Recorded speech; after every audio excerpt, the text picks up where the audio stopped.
નમસ્કાર, અમારી news channel news for Kathiyawad ને લાઈક કરો, શેર કરો અને સબસ્ક્રાઇબ કરો.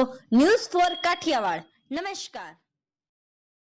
બોટાદ જિલ્લા સમસ્ત અનુસૂચિત જાતિ સમાજ દ્વારા કલેક્ટરને આવેદનપત્ર આપવામાં આવ્યું.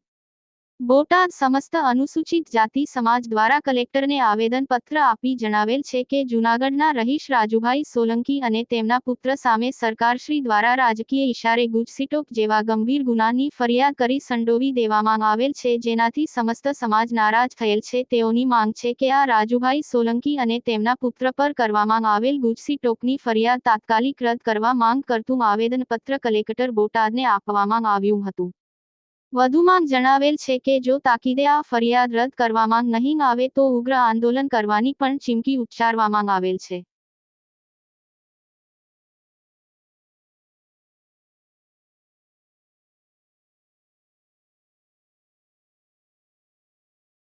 આપનો પરિચય? મારું નામ પ્રિતેશભાઈ ચાવડા છે. હું બોટાદ યુવા ભીમસેના જિલ્લા અધ્યક્ષ લેવલે ફરજ નિભાવું છું. આજે કલેક્ટર સાહેબને કોઈ આવેદનપત્ર આપ્યું છે, શું હકીકત છે? આવેદનપત્ર આપવાનું એ જ કારણ છે અને હકીકત એ છે કે જે રાજુભાઈ સોલંકી જૂનાગઢ કે જેના દીકરાને ગોંડલના જયરાજસિંહ જાડેજા અને એના પુત્ર ગણેશ ગોંડલ દ્વારા જે કિડનેપ કરીને નગ્ન અવસ્થામાં મારવામાં આવ્યો હતો ને એની લડત આપતા હતા રાજુભાઈ સોલંકી એમના પરિવાર.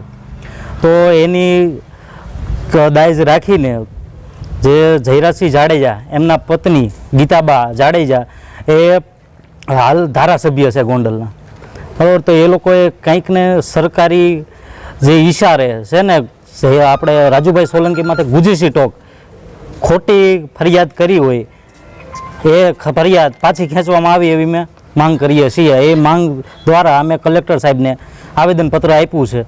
અને દલિતો માથે જે અત્યાચારો થાય છે અને એના જે લડત લડનારા વ્યક્તિઓ હોય છે તો એને તદ્દન ખોટી રીતે કાં તો કેસમાં ફિટ કરી દેવામાં આવે છે અને કાં તો એને જેલ હવાલે કરી દેવામાં આવે છે. તમારી શું માંગ છે?